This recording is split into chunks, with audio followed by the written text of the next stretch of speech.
Drive o con alguno de los libros que está compuesto. Eso es un poco como químico, no quiero que se me aburran, traten de mantenerse activos, solo quiero que sepan básicamente cuál es la estructura y por qué otros compuestos se compone el DNA y finalmente cuál es la importancia del DNA. Entonces, como primera medida, ustedes han escuchado que el DNA significa ácido desoxirribonucleico, ¿no? Hay diferentes definiciones. Oxford, por ejemplo, lo define como un material que se autorreplica, el cual está presente en cerca de en todos los organismos vivientes y es el principal material constituyente de los cromosomas. Además, es quien lleva la información genética en la célula.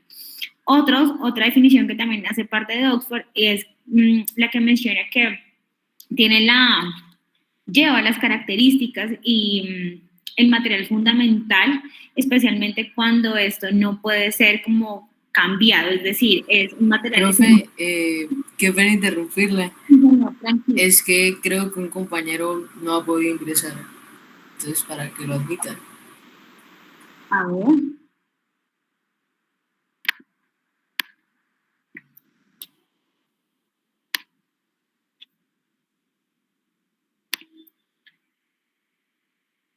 Entonces, lo primero es un material autorreplicante que está presente en la mayoría de los organismos vivos y la segunda definición hace parte de las características o cualidades que distinguen a alguien y que son inalterables, de acuerdo a la definición acá de Oxford, es decir, que no pueden cambiarse, algo que te hace único, idéntico, distinto a todos los demás, aun cuando compartamos casi el 90% de identidad en este material. El DNA, entonces, es el nombre químico de la molécula que contiene la información genética en todos los seres vivos. La molécula de DNA consiste en dos cadenas, fíjense acá son dos, estamos hablando de ADN, que se enrollan entre ellas y forman una estructura de doble hélice. ¿Se acuerdan cuando yo les hablaba de Watson y Crick y este Nobel tan controvertido que hubo alrededor de la estructura del DNA? Porque acuérdense que Rosalind Franklin hace la cristalografía de rayos X y ellos básicamente juntan las piezas y logran dar con esta maravilla de descubrimiento, y es que ellos mencionan que la doble hélice es la que compone este material genético y pues definitivamente así es. Entonces, la molécula forma una estructura de doble hélice y cada cadena tiene una parte central que está formada por azúcares, en este caso si hablamos de ADN hablamos de desoxirribosa y también de grupos fosfato.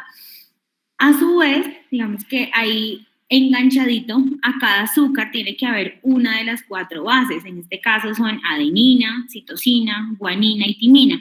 Las dos cadenas se mantienen unidas por enlaces entre estas bases. La adenina se enlaza con la timina, la citosina con la guanina. Y la secuencia de estas bases a lo largo de la cadena es lo que codifica finalmente las instrucciones para formar proteínas y moléculas de RNA. Esta es una definición del NIH que me parece muy interesante porque está bien claro. Creo que me están escribiendo por el grupo, no sé. Profe, que ya el compañero que no había podido entrar, ya entró. Ah, bueno.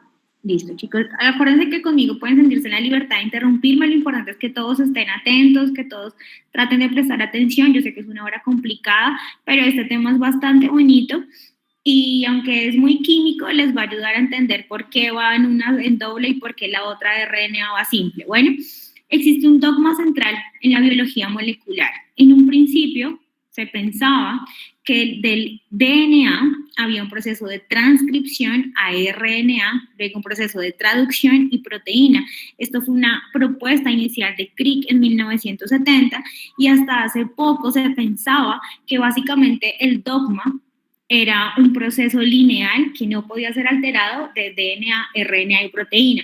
Sin embargo, hoy conocemos que esto puede ser diferente. Hay procesos de transcripción inversa, como algunos virus, por ejemplo, lo realizan el VIH y algunos retrovirus que llevan ciertas polimerasas que pueden hacer este proceso a la inversa.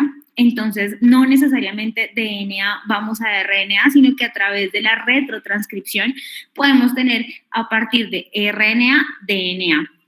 Esto es lo que ha cambiado alrededor del dogma central de la biología molecular y finalmente todo nos lleva a la producción de una proteína en particular. Por favor, no olviden esto, antes DNA, RNA y proteína, y ahora, gracias a las retrotranscriptasas, que de hecho vienen de los virus, en la mayoría de los casos de los retrovirus, tenemos procesos a la inversa y esto se llama transcripción inversa. Profe, disculpe, ¿cómo fue el que dijo el nombre? ¿Que da la transcripción inversa? La molécula que hace esta transcripción inversa son retrotranscriptasas, así se llaman. Profe, Gracias. ¿solamente están presentes en virus? Sí, de ahí salen, de hecho, los virus tienen esa capacidad de hacerlo. Hoy en día uno lo puede hacer en el laboratorio y en otras áreas distintas a lo in vivo, pero originalmente los virus son aquellos, algunos tienen esta capacidad de devolverse, digamos, del RNA al DNA a través de procesos de transcripción inversa. Eso lo vamos a ver más adelante y eso se hace mucho en el laboratorio cuando uno quiere identificar ciertos retrovirus, como por ejemplo el VIH, influenza, uno debe hacer una cadena complemento para poder saber de qué tipo de material genético estamos hablando. Es un proceso que se realiza a la inversa. Solamente quiero que tengan en cuenta eso. Y antes se pensaba, así como de última palabra, el proceso venía DNA, RNA y proteína, pero eso ha ido cambiando y probablemente no sabemos qué otras cosas podamos encontrar. Hasta el momento tenemos procesos de DNA, transcripción, que lo primero replicación del DNA, transcripción del DNA, traducción del DNA y algo que se le adiciona a la historia de la biología molecular, que es la transcripción inversa, ¿vale? Son diferentes procesos que vamos a ir viendo en estas clases. Por ahora estamos en estructura. ¿Hasta ahí alguna pregunta?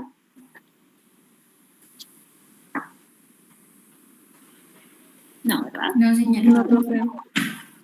Acerca de la replicación del ARN, o sea, ahí señala que se puede autorreplicar.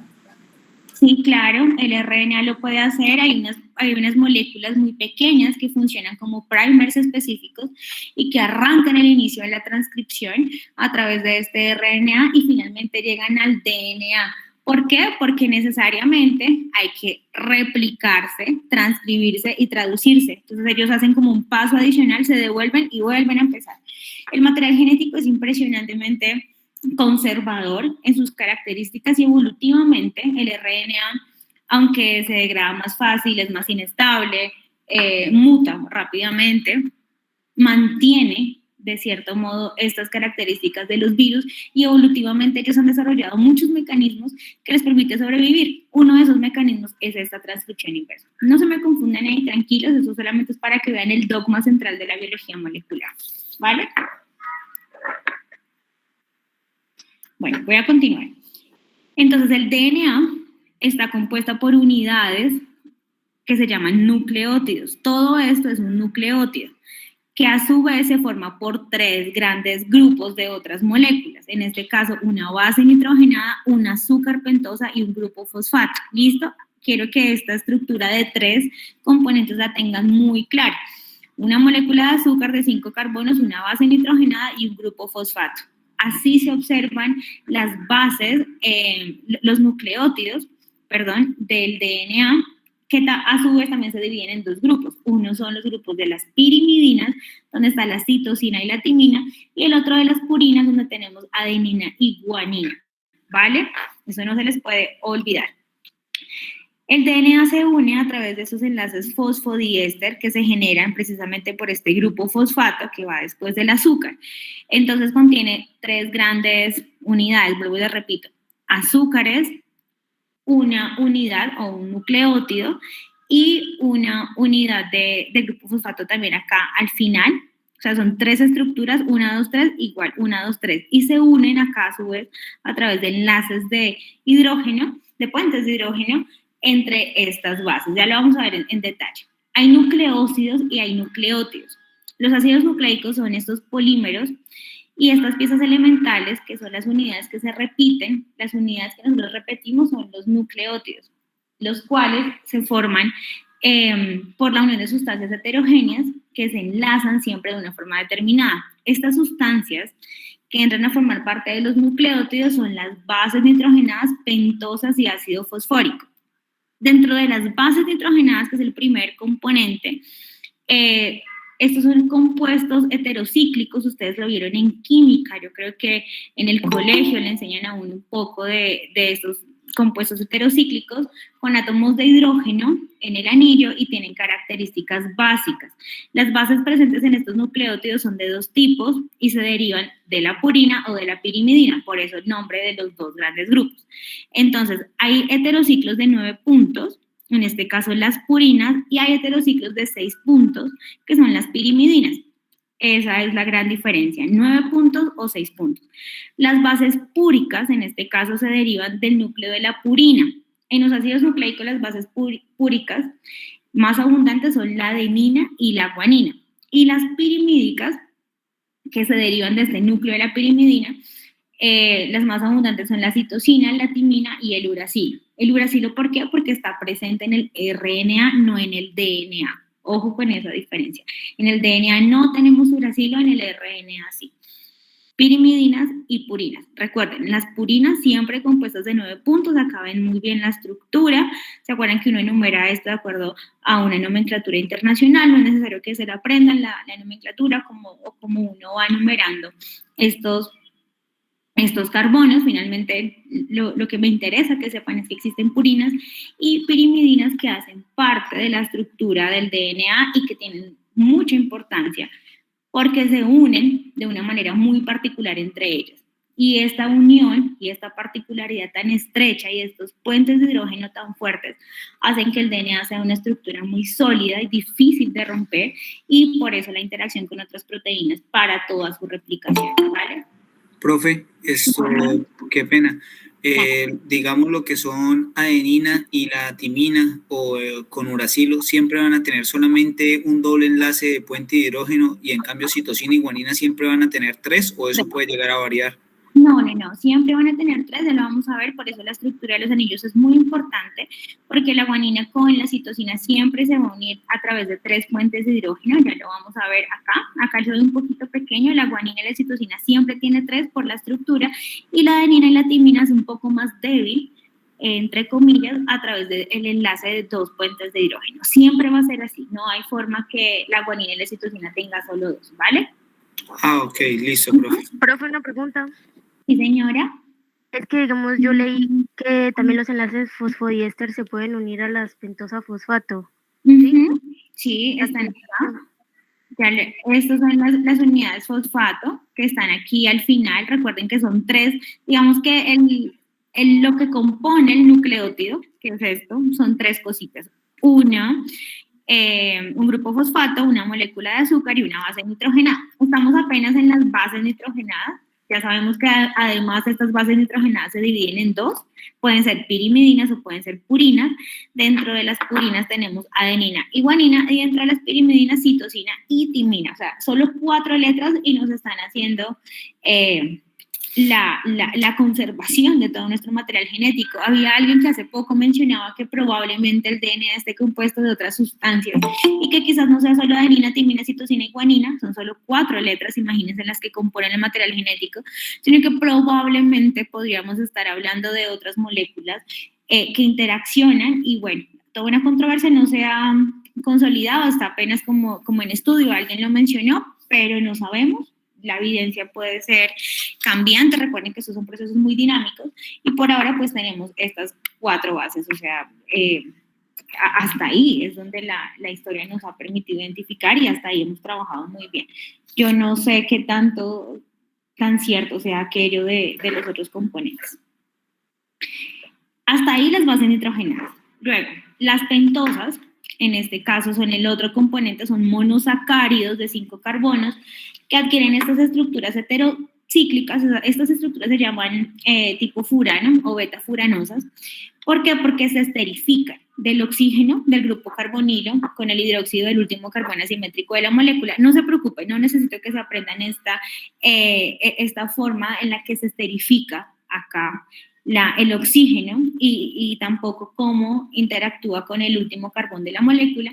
Solo quiero que sepan que existen pentosas, en este caso monosacáridos, que hacen parte del DNA y que de hecho Gracias a estas pentosas sabemos que hay ribosas o desoxirribosas, porque es la ausencia de uno de estos grupos. Miren, la desoxirribonucleósidos, en este caso del DNA, contienen 2 desoxirribosa. Por eso se llama ácido desoxirribonucleico, porque carece de 2 grupos. ¿Listo? De ahí la importancia del nombre. Y en cambio el RNA tiene ácido ribonucleico porque contiene D-ribosa. Estos anillos heterocíclicos de las bases nitrogenadas, como los de las pentosas, se enumeran según esta convención internacional para purinas, pirimidinas. Sin embargo, aquí hay algo muy importante y es que hay una distinción entre los números de la pentosa y eso se distingue como números primos. Es importante que lo sepan porque ahora vamos a ver que el DNA tiene un sentido de 3 a 5' o 5 a 3'. El fosfato se esterifica acá al carbono 5 de la pentosa y permanece como un radical que puede interactuar con otros grupos fosfato. Esto da lugar a que nucleósidos, en este caso monofosfatados o difosfatados o trifosfatados, puedan unirse a otro nucleótido para dar origen a la cadena que finalmente compone esta cadena de ácidos nucleicos, y eso se hace a través del enlace 3,5-fosfodiéster. Por eso el DNA tiene sentido 3,5'. Recuérdenlo siempre. No tan detalladamente, pero sí recuerden un poco la estructura. Entonces, la estructura representativa de estos nucleósidos, que son los primeros que se forman, la podemos observar acá en la figura, y existen nucleósidos monofosfatados, como este, sería un monofosfato de adenosina. Existen nucleósidos difosfatados, como el difosfato de adenosina, o trifosfatados, como el trifosfato de adenosina. Finalmente, ¿qué compone un nucleótido? Tiene que tener trifosfatados, ¿listo? Está el nucleósido, un grupo fosfato, son nucleótidos ya trifosfatados, ¿listo? Profe, la diferencia entre nucleósido y nucleótido es simplemente la ausencia de grupo fosfato, ¿cierto? Ajá, sí, señor. O sea, hasta aquí, fíjense que tenemos la base y tenemos en este caso el grupo fosfato, pero ¿qué nos hace falta? El azúcar, ¿se acuerdan? Acuérdense que son dos. Entonces, hasta ahí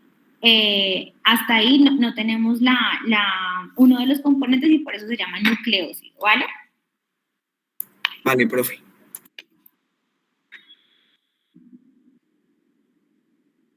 ¿Alguien más iba a preguntar? Sí, profe, yo, qué pena, pues es que me da confundido porque pues estaba hablando de nucleósidos, monofosfato y difosfato y así, o sea, se le da la característica de nucleósido cuando hace falta o la base o el fosfato que lo hace ser un nucleótido. Así es, mira, aquí lo podemos ver un poco mejor. O sea, estos compuestos, o sea, en este caso los nucleósidos, entonces se forman por la unión de una pentosa y una base nitrogenada, y aquí se establece, bueno, una unión, se les voy a leer, se establece un enlace, que en este caso es un N-glicosílico, entre el carbono 1 de la pentosa y el nitrógeno 9, siempre se hace así, 1 y 9, acá se los traje numeraditos. Y el nitrógeno 9 de las bases púricas o el nitrógeno 1, en este caso 1 de las bases pirimídicas. Así es como se hace este enlace, en este caso, el enlace de la base y el grupo fosfato se hace a través de enlaces N-glicosídicos. ¿Listo? No se vayan a estresar, tranquilos. Esto solamente es la estructura, quiero que sepan cómo es que se organiza y ya por qué le damos el nombre nucleótido cuando tenemos los 3 componentes. ¿Listo? El nucleótido ya está formado por... Profe, aquí una pregunta. Cuando colocamos el grupo fosfato, aquí, entre la pentosa y el fosfato, aquí sería un enlace éster, ¿cierto? Ajá. Y cuando sigo agregando fosfatos para hacer un mono, un di o un trifosfato, un ejemplo, ya serían enlaces fosfodiéster. También, exacto. En este caso son enlaces fosfodiéster. Este es el único enlace que acá les estoy señalando, que es un enlace N-glicosílico, porque va entre una base y entre el carbono de la pentosa. ¿Listo? Y acá sí son enlaces fosfodiéster. El más importante que quiero que tengan claro es este grupo fosfato y por qué es este enlace fosfodiéster, porque eso le da sentido al DNA, lo orienta en una estructura de 3 o 5' y ya lo vamos a ir viendo, ¿listo? Entonces, esto es muy importante, pero no es necesario que lo tengan tan claro ahora, que están empezando a ver biología molecular, no se me vayan a complicar. Por ahora, el grupo fosfato es muy importante. Esta es la cadena, fíjense acá cómo ya se puede ir uniendo. Quiero que observen este pedacito y que hagan de cuenta que estamos observando esta cadena así. Acuérdense que es una cadena doble. Imagínense que la otra va acá. Estamos hablando solo de esta. En este caso vamos a ver, cómo. Ay, me quedó. Bueno. Yo no soy muy buena dibujando, pero trato de hacerles acá como un monachito. Entonces, estamos hablando de estas bases, digamos, acá solitas, sin que se unan con la otra, para que ustedes vean dónde estamos ubicados. Hagan de cuenta que esto va así. ¿Listo? Entonces, estos nucleótidos son las cadenas, bueno, se van uniendo a través de estas cadenas de desoxirribonucleótidos donde se muestra esta estructura del enlace fosfodiéster que preguntaba acá el compañero. Este es el enlace fosfodiéster acá, que va de 3 a 5', el cual, acá lo observamos en esta zona señalada. ¿Por qué es importante? Porque nos da la estructura y nos da el sentido del DNA. No quiero que se me confundan tanto, tranquilos, vamos a hacer rápidamente un proceso. Entonces existen nucleócidos y nucleótidos. Los ácidos nucleicos tienen 3 grandes componentes: bases nitrogenadas, pentosas y ácido fosfórico. Para que no se les olvide, existen en estas bases 2 grupos, bases púricas y bases pirimídicas. Las púricas son adenina y guanina, y las pirimídicas citosina y timina, que se enlazan de manera diferente. Las pentosas existen también 2 tipos, una que es la ribosa y la otra que es 2-desoxirribosa, porque carece de estos 2 grupos, en este caso de 2 hidroxilos. El fosfato, que se esterifica y que tiene el sentido del DNA, y de esta forma ya el compuesto final, que son los nucleótidos, donde están los 3 componentes: la base nitrogenada, la pentosa y el grupo fosfato. O sea, hasta ahí vamos bien. ¿Chicos? Sí, señora. Sí, profe. Bien. Claro que son 3 grupos, ¿sí? Y 3 componentes. Eso ya no se les va a olvidar nunca en la vida. Y es que ustedes, ¿de qué se compone una base nitrogenada? 3 cosas. Un nucleótido, 3 cosas: base nitrogenada, azúcar y ácido fosfórico. ¿Se acuerdan que yo les hablé de Edwin Chargaff? Edwin Chargaff se hizo. ¿Sí, señor? Dime.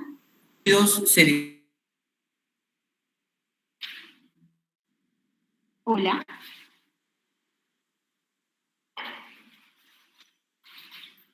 Hola. Profe, es que el compañero tiene como de pronto mal el internet. Profe, yo tengo otra pregunta.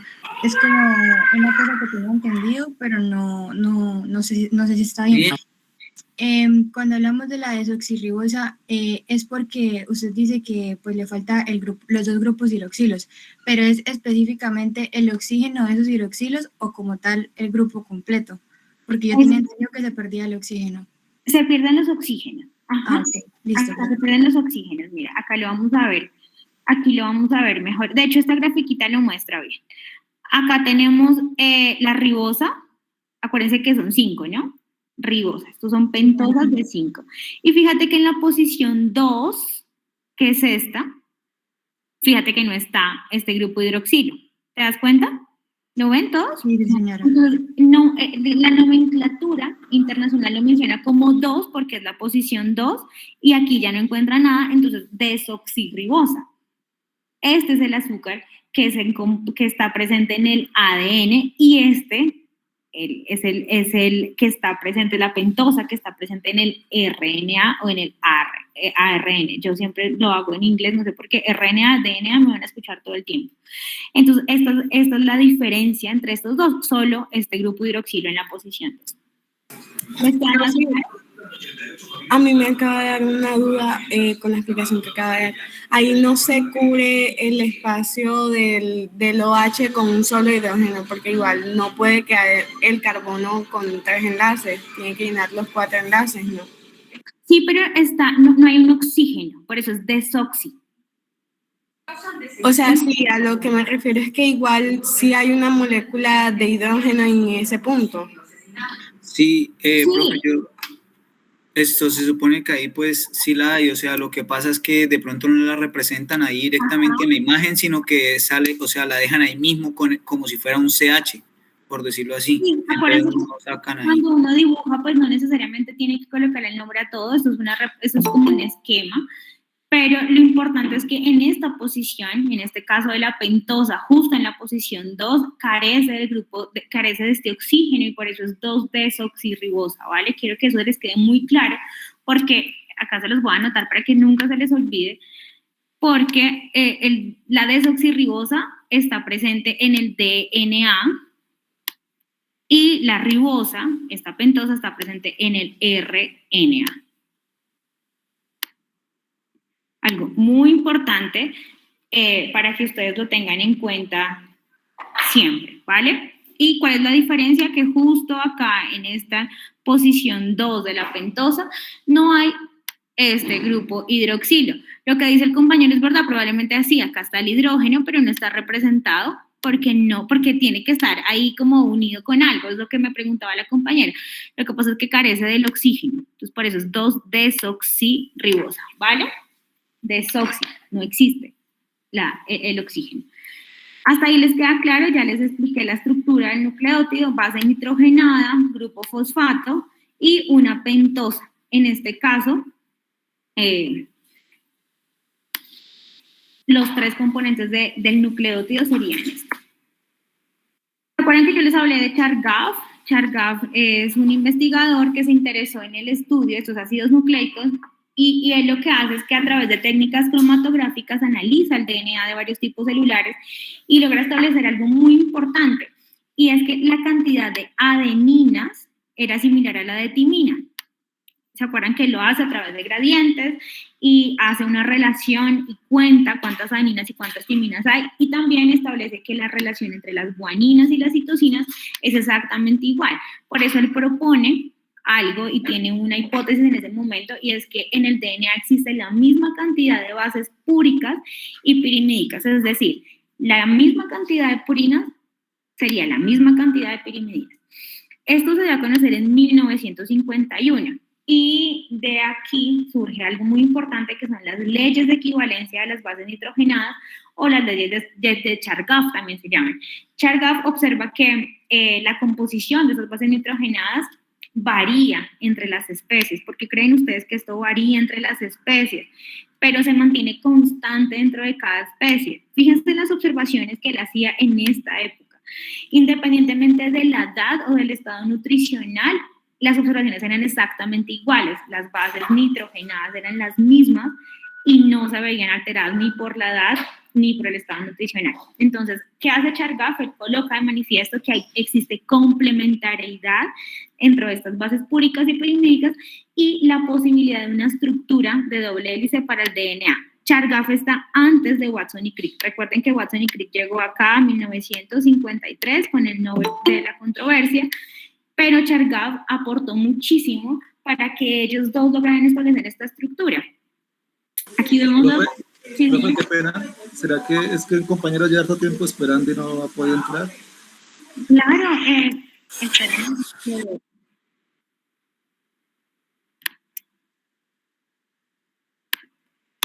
Profe, ¿a usted todavía no? ¿no? Continúa, ya entró el compañero que hacía falta. Sí, profe. Listo. Entonces me devuelvo.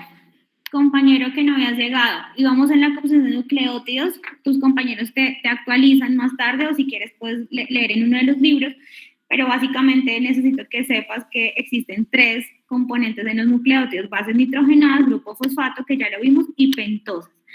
Y la diferencia entre la desoxirribosa y la ribosa es Listo, importante. profe, perfecto. ¿Listo? Y vamos en Chargaff, ya les hablé de Chargaff nuevamente, acuérdense que él se interesa por el estudio de los ácidos nucleicos, y vamos por acá, donde él observa en 1951, antes de que Watson y Crick hicieran la doble hélice en el año 53, él establece una ley que es la complementariedad de las bases. Él observa la misma cantidad de adeninas y la misma cantidad de timinas, así como la misma cantidad de guaninas y citosinas, independientemente de la edad o del estado nutricional. Observaciones muy importantes que le permitieron a Watson y Crick llegar a esta estructura de doble hélice del DNA. ¿Qué saca Chargaff? La ley de la complementariedad de las bases. Acá vemos la unión entre una guanina y una citosina por 3 puentes de hidrógeno. Alguien me estaba preguntando por qué es por 3, porque pues tridimensionalmente se organizan de esta manera. Acá la unión entre lo que va en el centro del DNA, quiero que otra vez veamos la imagen.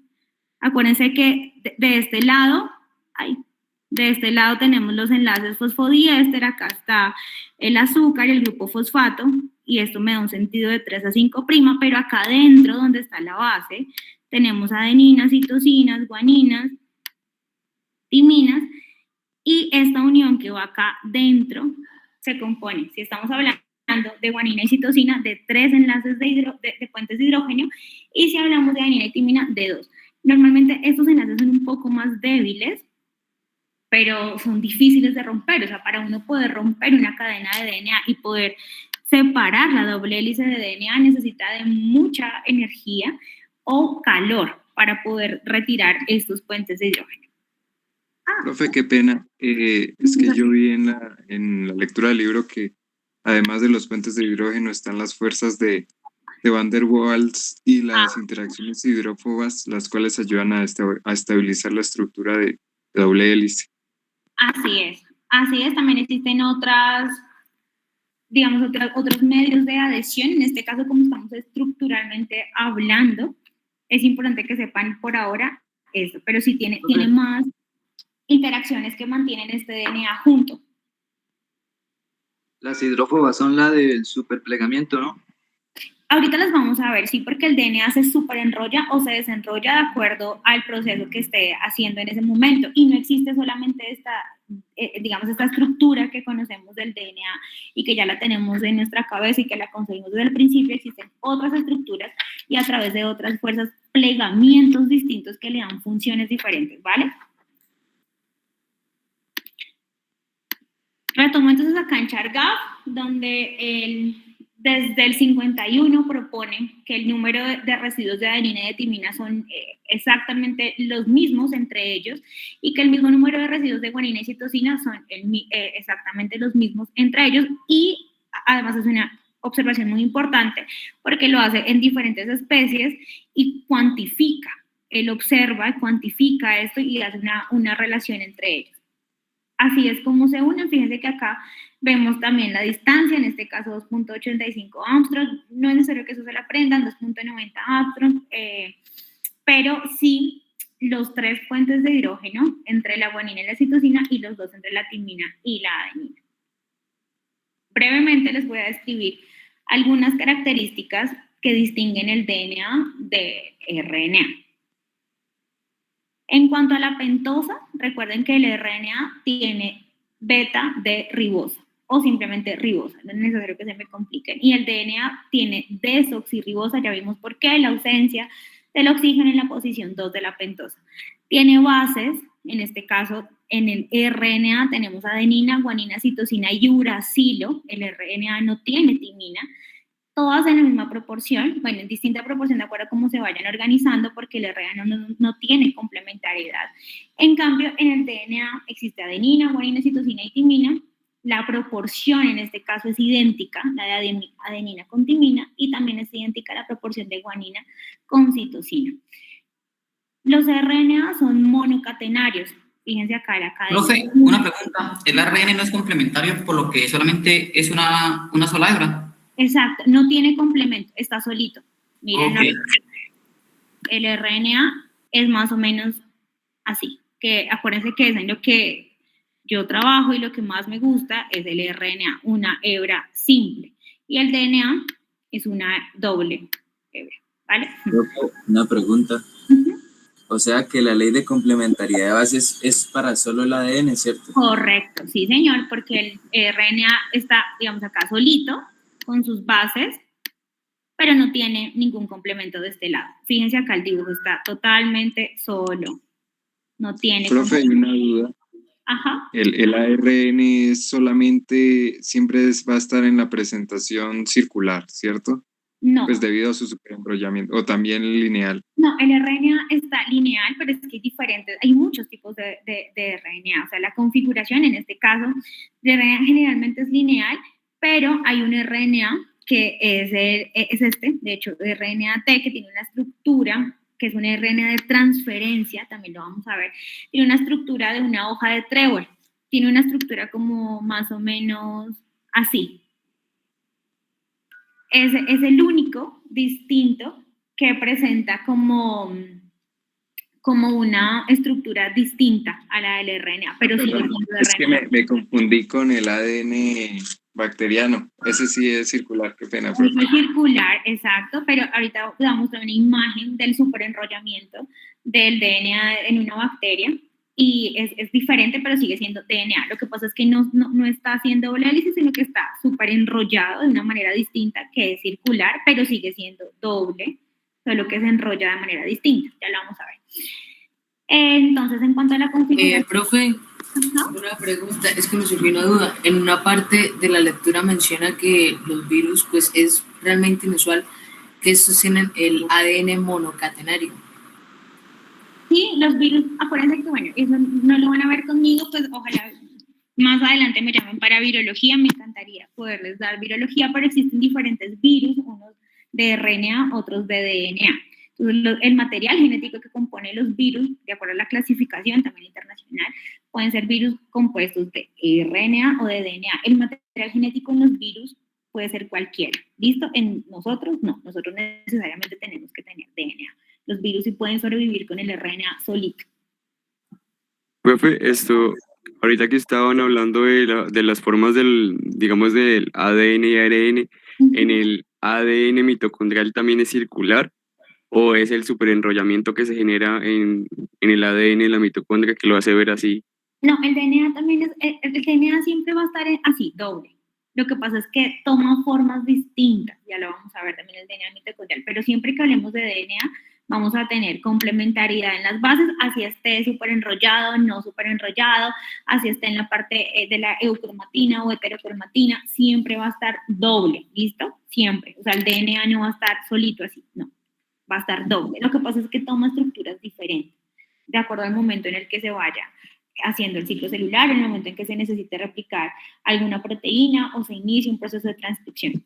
Bueno, listo. Vamos acá en las funciones. Entonces, las funciones del RNA, ¿cuáles son? Está implicada en el proceso de transcripción, en el que traslada esta información o de esta secuencia de bases a través del RNA mensajero, que también lo vamos a ver.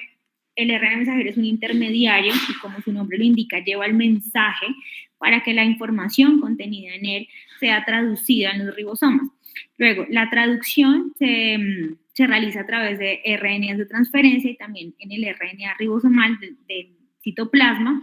Y estos RNA de transferencia son específicos, transportan los aminoácidos, los colocan en un orden y forman finalmente la proteína. Esto lo vamos a ver más adelante, tranquilos, no se me estresen.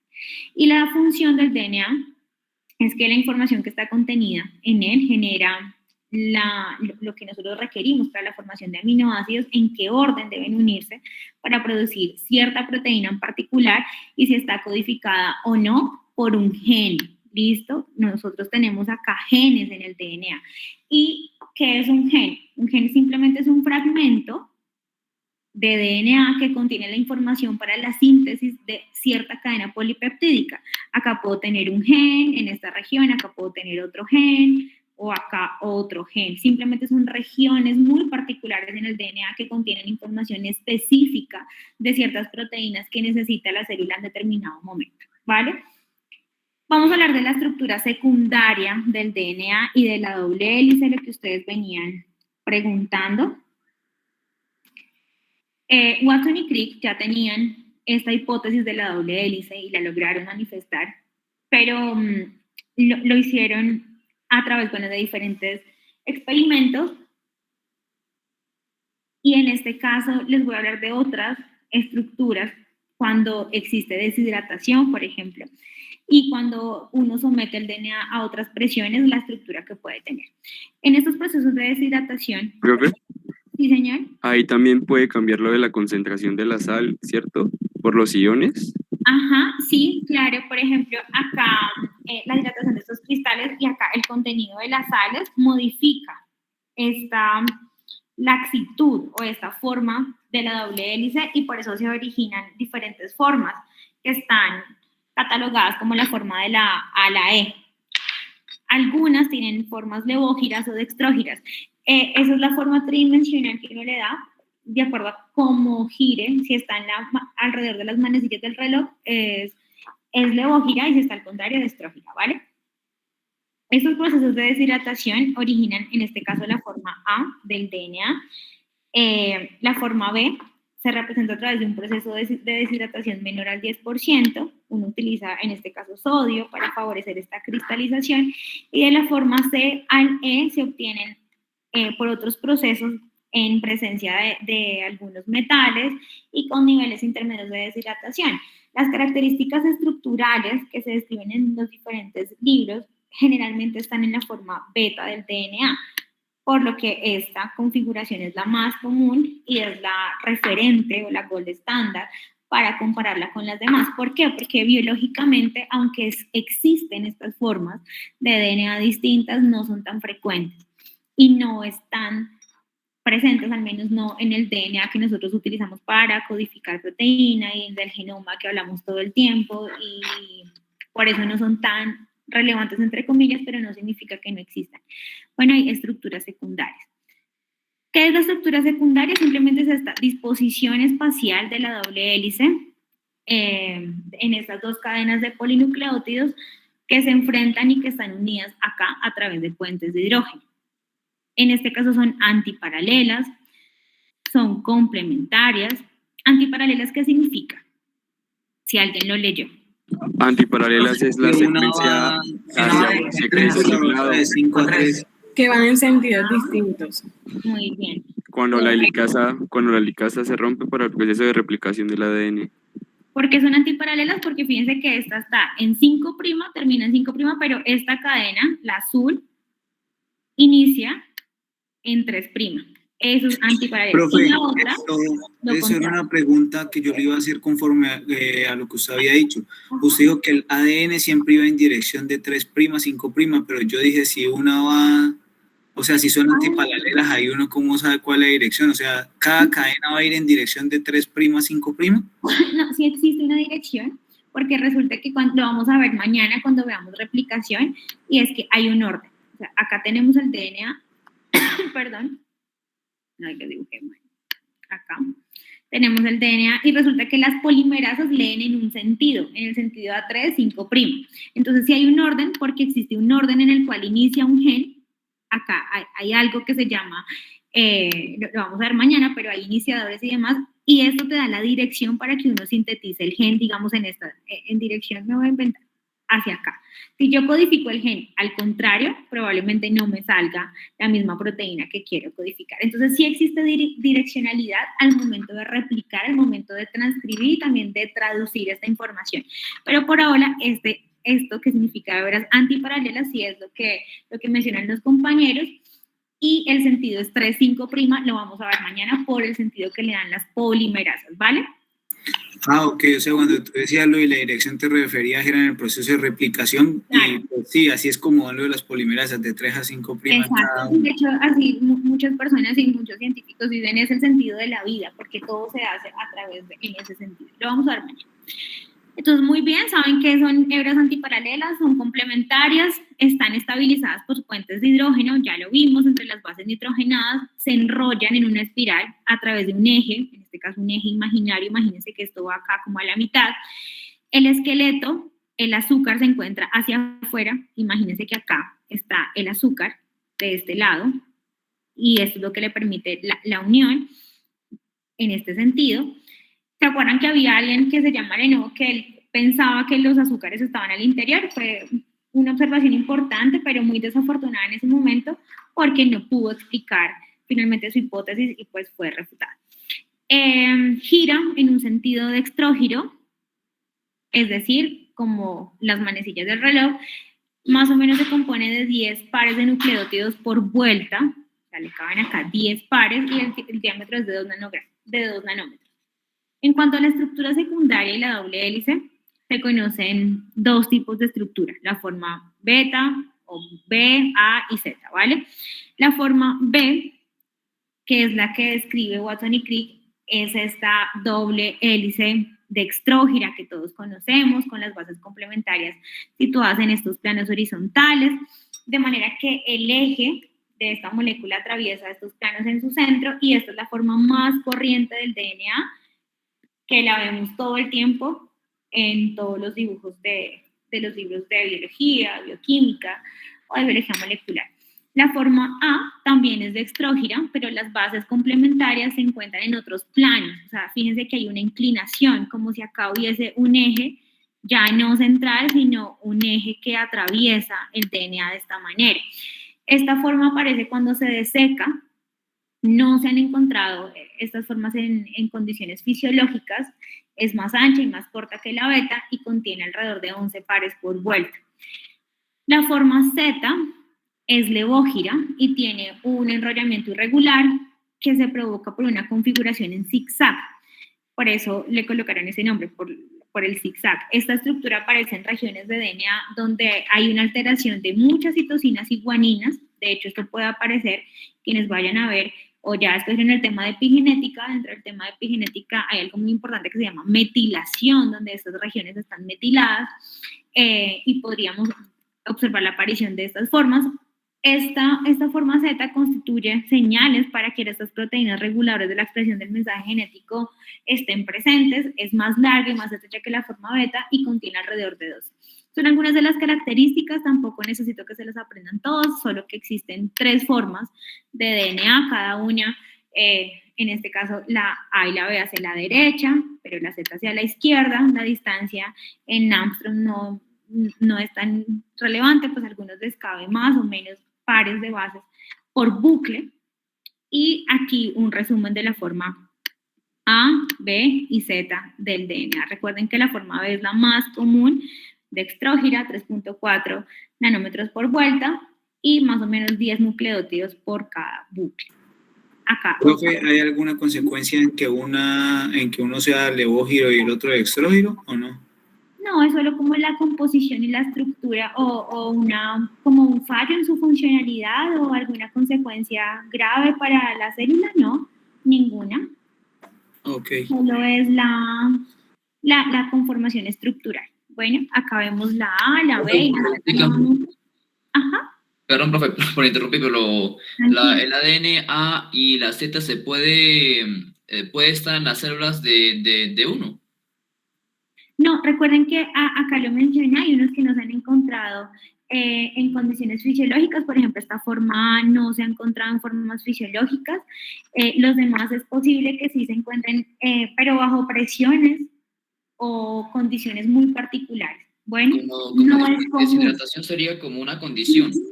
Exacto, pero la forma convencional y la que vamos a ver siempre y en mayor proporción va a ser la beta. Esto lo vamos a ver bajo condiciones extremas y también de laboratorio, pero lo importante es que existen composiciones estructurales distintas que solamente quiero que las exploren, sepan que existen, pero por ahora pues vamos a centrarnos en esta beta y de hecho todo el curso de biología molecular va a estar basado más que todo en esta forma B. ¿Listo? Listo, profe. Por ejemplo, en este caso la A puede presentarse de manera momentánea cuando se estructuran híbridos, por ejemplo, de DNA y RNA en procesos de transcripción o en zonas de interacción con algunas proteínas. En la actualidad, se conoce que cualquier secuencia alternante de purinas y pirimidinas puede dar origen a esta forma Z y de esta forma, ¿se acuerdan? De esta forma se favorece por metilación de las bases nitrogenadas y esto que hace, eso es un mecanismo de regulación dentro de las células para la adquisición de la forma Z. Esto puede aparecer, como les dije ahora, quienes vayan a escoger epigenética, pueden ver que dentro de los procesos epigenéticos la metilación es muy importante y cuando existen regiones metiladas el DNA tiene otras formas. Bueno, estas evidencias, o hasta ahora, modifican significativamente esta imagen tan rígida y tan constante, tan estable, que había descrito Watson y Crick en el 53, dándole vida al concebir al DNA como esta molécula dinámica que depende de secuencias de bases nitrogenadas, que es sensible a diferentes factores químicos y físicos, mientras se exponga a ellos, sea dentro o fuera. ¿Listo? Solamente para que ustedes tengan en cuenta. Hay otras conformaciones y es que el DNA puede estar en hebra sencilla, de triple o cuádruple hebra para el DNA. Esto es estructura. Hay porciones del DNA con secuencias de polipirimidinas o secuencias de polipí, como nosotros le llamamos, que son complementarias a las secuencias de polipurinas o polipú, que se someten a un superenrollamiento negativo, son superenrollamientos de bógiros, cuando hay pH bajo, por ejemplo, y dan origen a una estructura que se denomina HDNA, del término en bisagrado o del inglés Hinge. La doble hélice se destuerce, un término complejo, pero lo vamos a ver también cuando revisen topoisomerasas, ellas destuercen el DNA en una porción y en una secuencia específica, generando triples hélices dextrógiras de secuencias y al mismo tiempo pueden tener una conformación sencilla, en tanto que estas hebras restantes permanecen en una estructura doble. Aquí lo vamos a ver un poco mejor.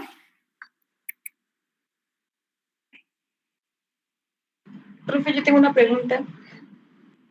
Sí, dale.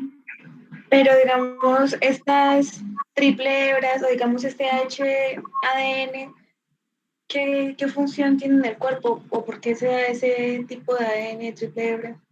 Esto ocurre también en algunas bacterias y para procesos de replicación, transcripción, hay momentos donde se requiere, esto también lo vamos a ver más adelante, seguramente nos estamos adelantando mucho, pero son necesarios sobre todo cuando uno inicia la codificación de ciertos genes y cuando estos genes están en porciones muy difíciles de alcanzar o en regiones, por ejemplo, muy condensadas y necesitamos acceder a estos genes. Hay diferentes conformaciones del DNA de acuerdo a lo que requiere la célula en este momento. Aquí podemos ver, no es que tenga o que cambie el sentido de la doble hélice, solo que estructuralmente se organiza distinta, como ustedes pueden ver acá. Miren, esto es una triple hélice que interacciona de una manera distinta y se forma momentáneamente estos tipos de DNA como el DNAH.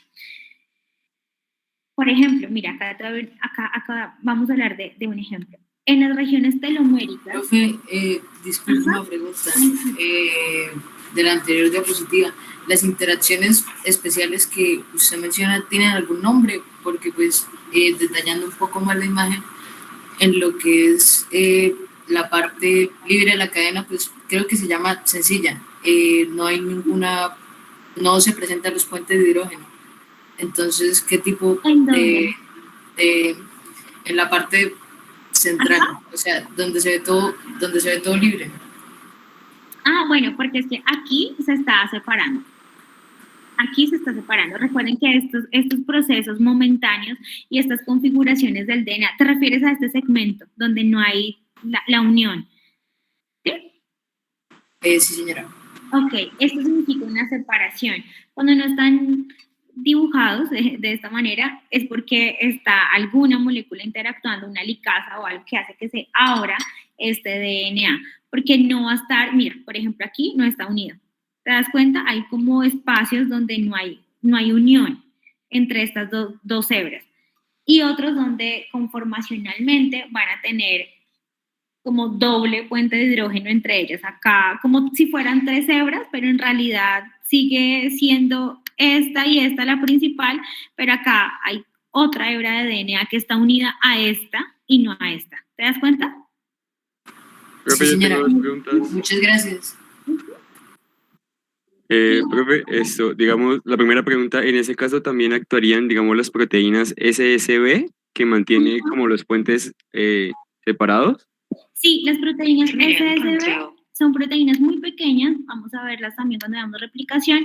Las proteínas SSB se unen a ciertas porciones muy cerca de las helicasas y mantienen separadas las hebras de DNA, porque de lo contrario podrían estar uniéndose muy rápidamente.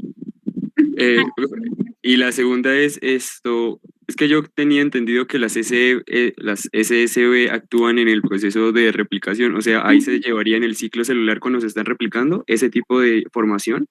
Sí, por ejemplo, acá ya vamos a ver un ejemplo, no necesariamente, pero sí está en el proceso de replicación. Por ejemplo, en estas regiones teloméricas de los cromosomas hay ciertas repeticiones en las secuencias, en este caso una repetición de TTA, GGG. Estas repeticiones alcanzan longitudes entre 5 y 8 kilobases en una proporción, es decir, de 100 a 200 bases en configuración de la hebra sencilla, y se repliegan dando como consecuencia una estructura terminal cuádruple que se conoce como gDNA. Esto ocurre, por ejemplo, en regiones teloméricas.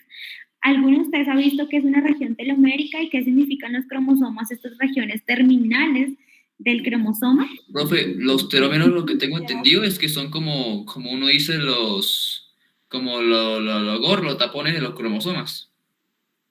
Están hacia el final. Están hechos de puro ADN satelital. Estoy tratando de dibujar un cromosoma. Son los que permiten seguir la división, porque cuando un cromosoma empieza su ciclo de replicación, la telomerasa permite que no se acabe ese tipo de ADN. En estos telómeros, acuérdense que hay gente que estudia bastante los telómeros porque se relacionan con la edad. Estas regiones teloméricas van siendo más cortas a medida que la célula se replica, van perdiendo segmentos y los cromosomas se van acortando y vamos envejeciendo. Estas regiones teloméricas están muy condensadas y particularmente hay repeticiones, en este caso de estas secuencias que se encuentran ahí al final de estos cromosomas, y en este caso tienen una estructura diferente conocida como el gDNA, ¿vale? Solamente para que lo sepan.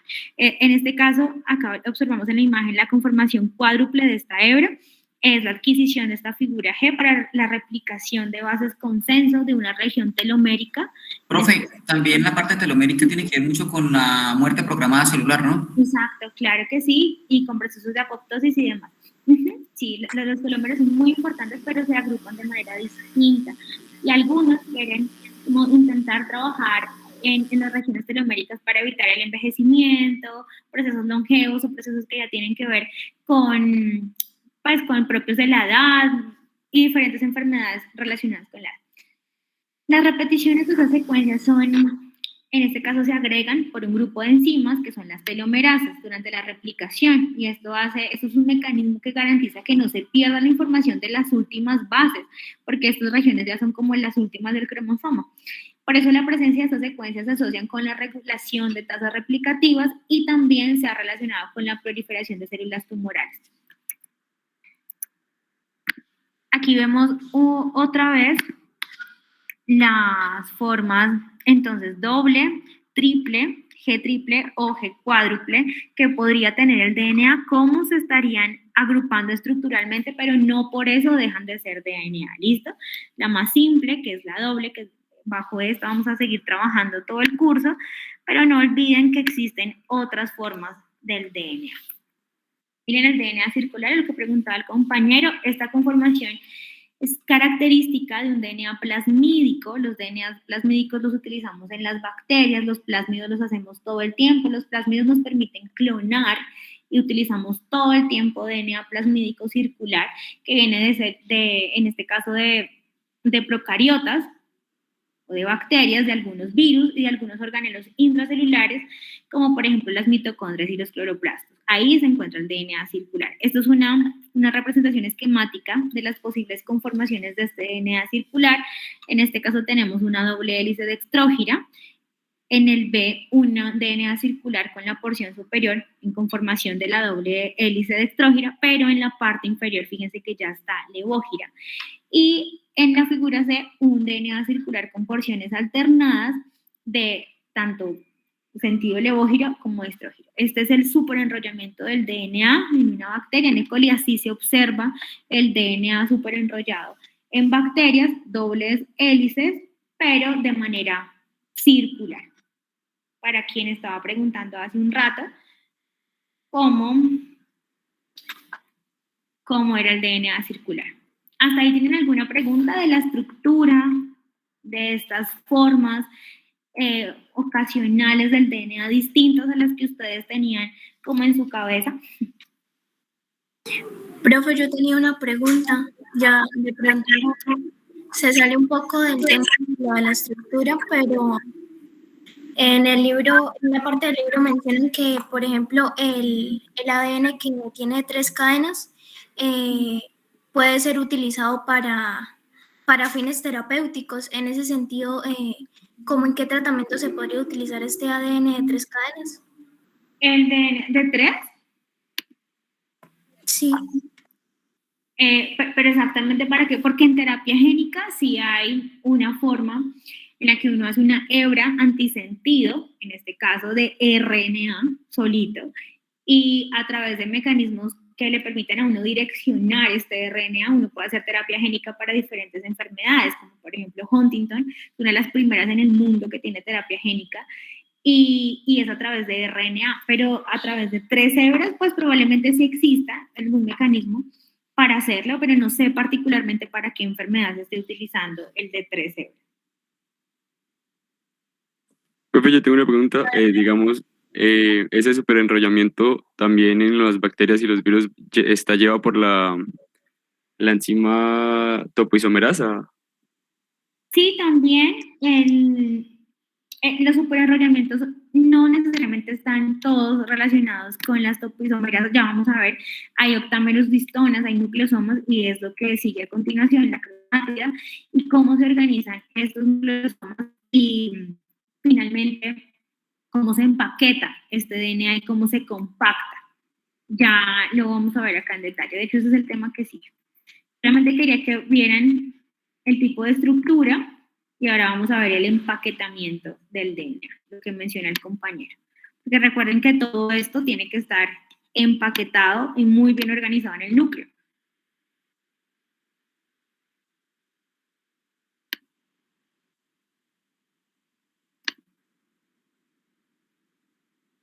Entonces, no necesariamente siempre tiene que ser con las topoisomerasas. En la replicación, las topoisomerasas interactúan, pero en este caso para el empaquetamiento y el superenrollamiento, pues no tanto, ¿vale? ¿Sí me escucharon? Sí. Sí, profe. Vamos a ver el empaquetamiento. Existen 2 formas de empaquetamiento del DNA. Uno, que no está asociado a histonas, como en el caso del DNA bacteriano o el DNA mitocondrial, que también alguien preguntaba, es un DNA relajado de manera circular, como lo vemos aquí. Fíjense que no tiene una organización en particular, no está organizado ni en cromosomas, ni como nosotros lo vemos en nucleosomas, como los eucariotas, sino que está ahí doble hélice, pero está relajado y de manera circular, ¿vale? Y hay otro, que es el que nosotros tenemos, que se asocia a histonas, proteínas específicas que ayudan a empaquetar este DNA. En la célula humana hay más o menos 2 metros de DNA, calculen esa distancia, que deben ser empaquetados de manera eficiente en el núcleo de la célula. La hebra debe estar compactada para que pueda ser contenida en este núcleo que tiene 6 micras y que ocupa solo el 10% del volumen celular. El núcleo es de los organelos más pequeños que tiene la célula, además de citoplasma, mitocondria, ribosoma, Golgi y otros organelos celulares, pero el núcleo solo es el 10%. Y este empaquetamiento o superenrollamiento solo es posible porque hay diferentes niveles de compactación. En eucariotas el genoma está representado por varias moléculas lineales de DNA y cada una de ellas llega a conformar un cromosoma, y el cromosoma es lo que ustedes ven en el cariotipo, lo que piden, lo que van a pedir en algunas anormalidades genéticas, pero ese es el máximo nivel de compactación. Profe, una pregunta. En lo que es la mitocondria, ¿sería ADN mitocondrial monocatenario? Sería ADN mitocondrial. ¿Sería monocatenario o bicatenario, profe? El DNA de la mitocondria Sí. siempre está doble también, y ese, bueno, tiene una característica distinta. Acuérdense que viene de la madre, es algo que nosotros tenemos de nuestras mamás, pero también es, si estamos hablando de DNA, ¿crees que es mono o bicatenario? Sería bicatenario. RN, correcto. Si fuese RNA, pues estaríamos hablando de RNA mitocondrial, sería una sola hebra, pero tú misma lo estás diciendo, DNA mitocondrial. Bicatenario. Sí, señor. Ok, gracias, profe. Profe, una pregunta en cuanto a la parte de tensión, ¿qué es lo que se ve más compacto? ¿Se ve más esto sólido? ¿Es la heterocromatina?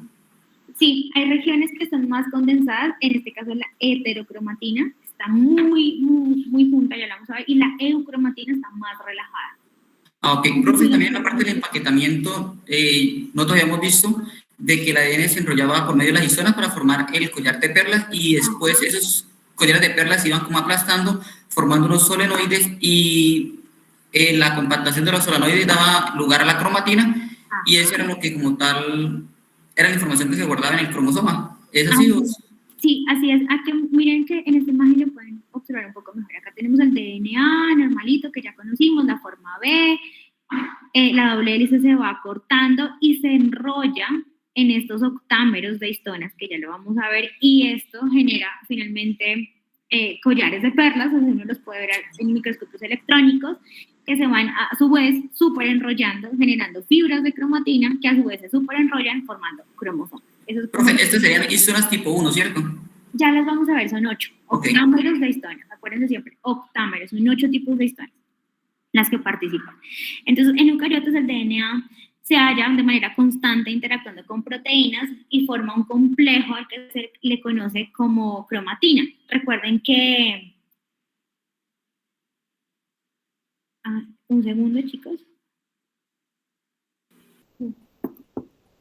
En eucariotas el DNA se halla de manera constante interactuando con proteínas y forman un complejo que se conoce como cromatina. Acuérdense que varios investigadores antes de nosotros hicieron observaciones y lograban ver una región que tenía color, por eso viene cromatina en la palabra de ahí por el color, por el aspecto colorido de sus tinciones a base de anilinas para el microscopio compuesto. La observación microscópica del núcleo logró evidenciar que hay zonas densas y claras donde se podría encontrar el DNA más compactado o menos compactado. Y esos son dos, las regiones heterocromáticas o eucromáticas. Las más relajadas son la eucromatina y las más condensadas son las heterocromatinas. Y el grado de compactación de este DNA limita la expresión de genes, por eso es muy importante que ustedes sepan por qué se compacta o no, porque de acuerdo a la posición donde esté el gen, uno puede tener acceso o no, o puede iniciar la replicación, la traducción de un gen en particular. Entonces depende de estas regiones muy condensadas o no, que un gen se transcriba o no. Deben descompactarse, lo que sugiere que estas zonas de eucromatina contienen porciones de DNA que se están expresando constantemente, en tanto que las proporciones de heterocromatina no. Es decir, el DNA tiene un orden y las regiones donde acá en los cromosomas, donde hay regiones eucromáticas más relajadas, significa que constantemente hay expresión de genes presentes en estas regiones del DNA, mientras que los genes que están contenidos en regiones heterocromáticas pues no tendrían tanta expresión en ese momento. Acá vemos un nucleosoma, ¿sí? Respecto a la eucromatina y la heterocromatina, gracias a la tinción de esta es que en el cariotipo encontramos las bandas. ¿O son cosas totalmente apartes?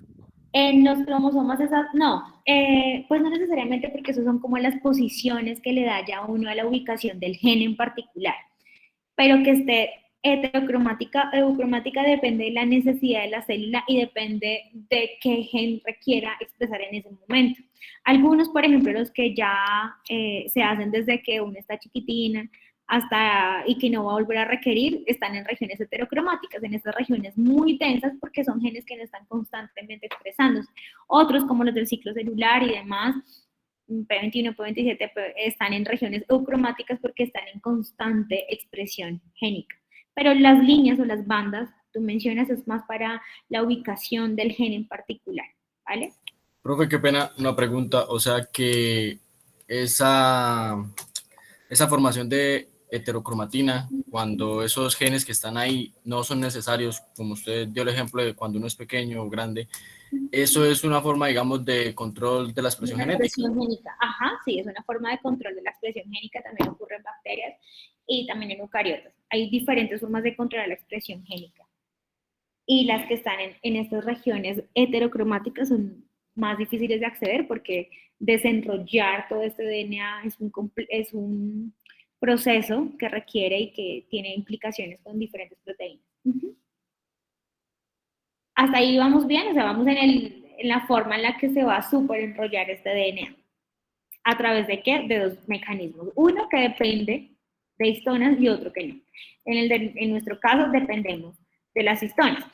Entonces las histonas son estas proteínas globulares, son muy pequeñitas, de un bajo peso molecular, pero tienen un alto contenido de aminoácidos básicos que además están cargados positivamente, como la histidina, la arginina, la lisina.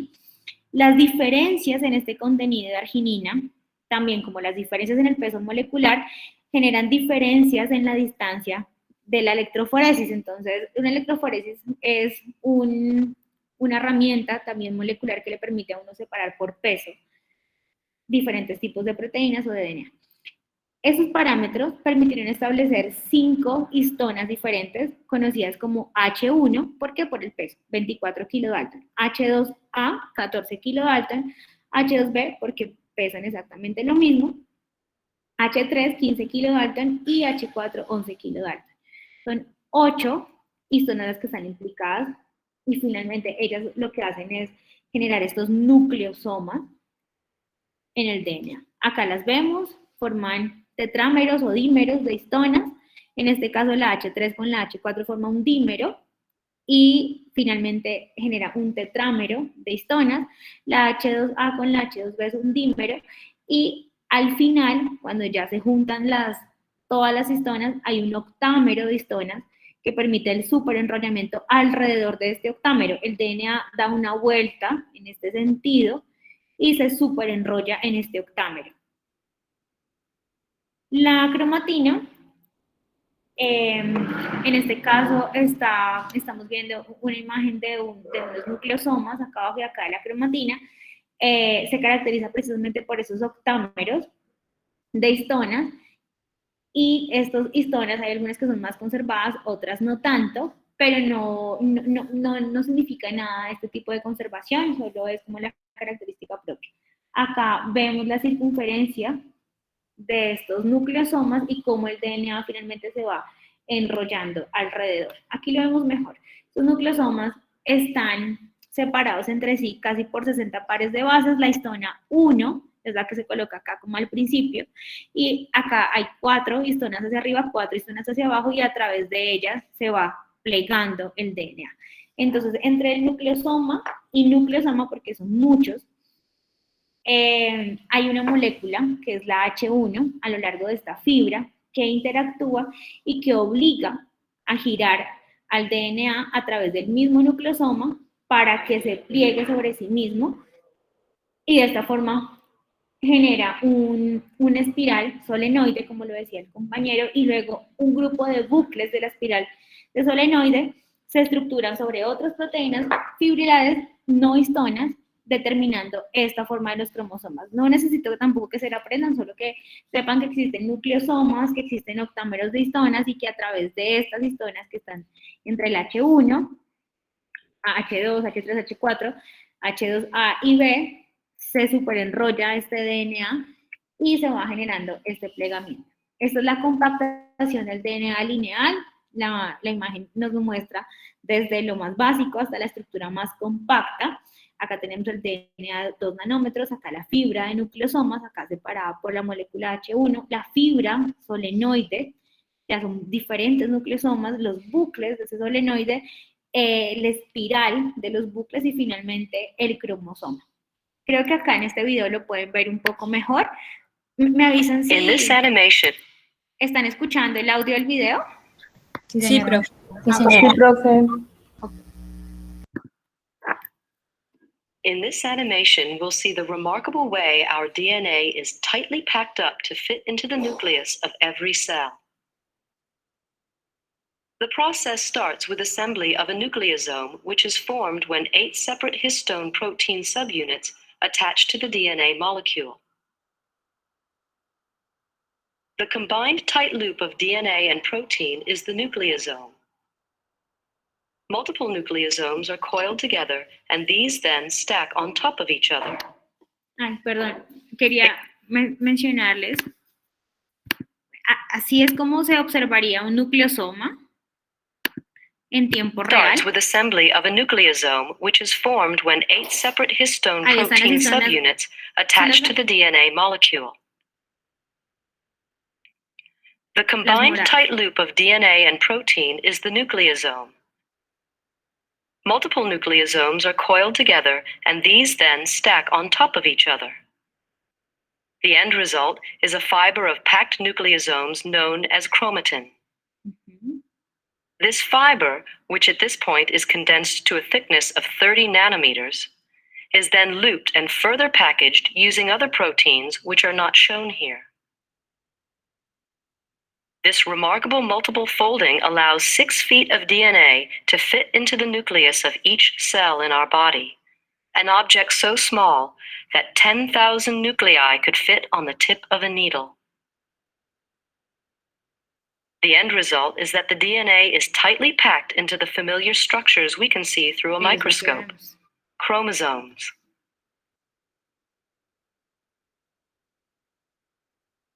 It is important to realize that chromosomes are not always present. They form only when cells are dividing. ¿Escucharon eso? Los cromosomas no siempre van a estar formados.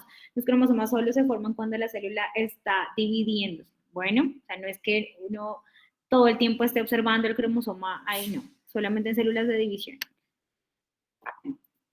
At other times, as we can see here at the end of cell division, our DNA becomes less highly organized.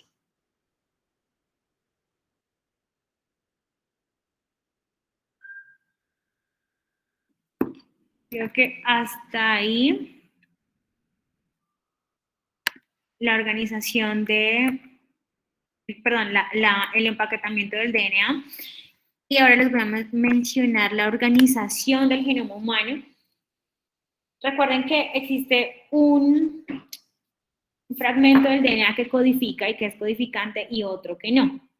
Se estima que alrededor del 3% del DNA es codificante, es decir, proporciona la información para la síntesis de proteínas y la transcripción de genes, y el restante no, aunque eso ha sido replanteado y hoy en día sabemos que parte de lo que antes conocíamos como no funcional realmente tiene funciones muy particulares en el DNA y en la célula. El DNA humano puede ser clasificado en varios tipos, dependiendo de si codifican o no para las proteínas, y puede ser codificante o no codificante. ¿Qué significa que sea codificante?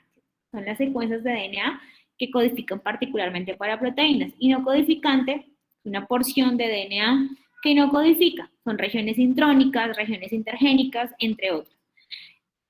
A modo de clasificación muy sencillo, el genoma se puede clasificar en DNA de una sola copia, como intrones y secuencias reguladoras, o secuencias que codifican para proteínas.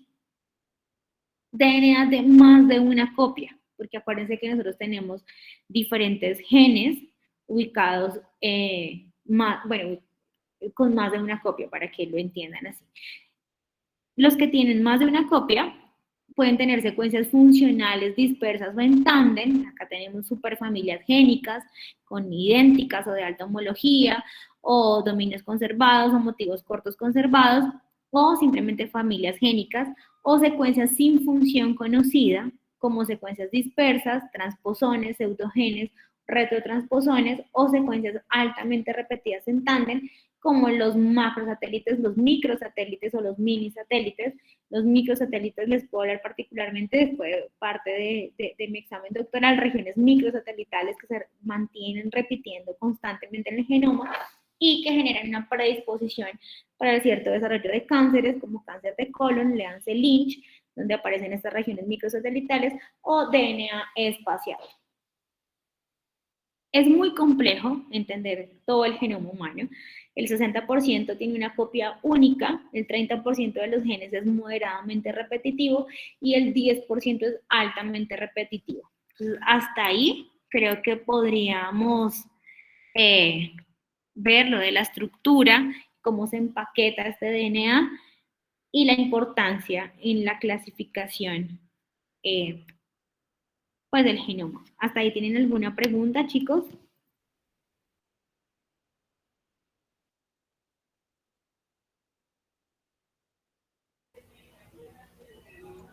Profe, qué pena, no es como tal del tema. Lo que pasa es que yo fui uno de los que entró un poco tarde a clase, pues por el tema de lo del permiso, y pues usted nos mandaría las diapositivas por el grupo. Claro, yo les puedo presentar las diapositivas y si quieren hablo nuevamente con Gladys hoy para que me genere el correo institucional porque no lo tengo todavía. Ok, profe, vale. ¿Listo? Chicos, yo ando, bueno, parece que el internet funcionó bastante bien, no tuve problemas de usar un poco más, al menos en la parte clínica, van a estar interactuando con cariotipos para descartar o no diferentes síndromes, en este caso genéticos. Sin embargo, bueno, por eso puse la clase hasta las 3:30, porque debo retirarme en este momento, y mañana les pediría el favor que revisemos cariotipo brevemente, para que no se me queden hoy como a la mitad del tema, y mañana revisaremos replicación. Quienes ya hayan visto replicación saben que son diferentes pasos, una interacción de muchas proteínas al tiempo, del sentido 3 a 5'. Quienes no, pueden a través de los libros que les facilité leerse el capítulo de replicación, es muy corto y necesito que ese sí lo tengamos muy claro. Mañana habíamos dicho que la clase podía, o sea, la clase de hoy se repone mañana, podríamos hacerla ¿a qué horas? ¿A las 8 o 9 de la mañana? Sí, profe, yo comuniqué ahí por el grupo y todos nos pusimos de acuerdo de verla de 8 a 10 de la mañana mañana. Ah, bueno, perfecto. Entonces mañana vemos replicación. Profe, en el tema de replicación, ¿solo vemos replicación o miramos un poquito más de los otros dos procesos de traducción y transcripción? No, solo replicación, ¿vale? Vamos a ver por ahora, solo replicación. Vale, profe, gracias. La replicación la hacemos más enfocada a las eucariotas o procariotas o juntas.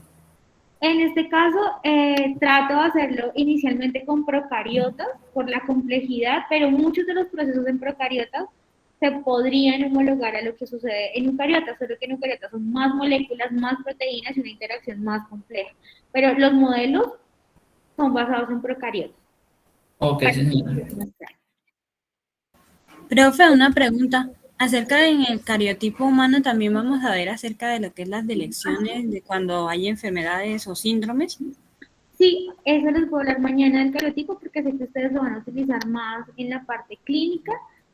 Lo vamos a ver mañana. No de todos los síndromes que existen, pero sí algunos y la importancia de solicitar un tipo de o una prueba de este tipo para descartar.